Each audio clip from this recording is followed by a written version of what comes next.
But even as there is more and more focus on what states are pioneering new ideas about what they can do to try to shut down and slow the spread of the virus, it's also worth noting, even, we spend all this time saying, oh, California's trying this, the Bay Area is trying this city is trying this, schools are shut down here. We've been talking about the places where new stuff is being tried, where new strictures are being announced.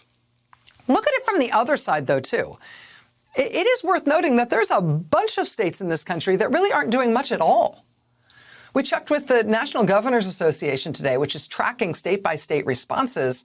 I was honestly shocked to find that there are 7 states, as of right now, where there are no mandated bans on gatherings of any size. There are no state mandates ordering restaurants or bars or any other businesses to close. There's no state mandate for school closures. None of those things in Idaho, Mississippi, Missouri, Oklahoma, Tennessee, Texas, Wyoming. No state-mandated school closures, no state-mandated limits on large gatherings, no state mandates on the operations of businesses like bars or restaurants.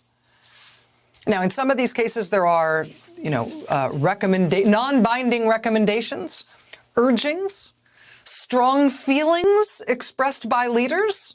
And within these states, some schools and some businesses have followed their own lead or followed those urgings and non-binding recommendations. Local school districts having to make those calls themselves. But in all 7 of those states, no statewide rules. Because sure, why not? Make it up yourself. See how it goes. No reason to panic, right? No reason to hustle. Let's just see how this plays out.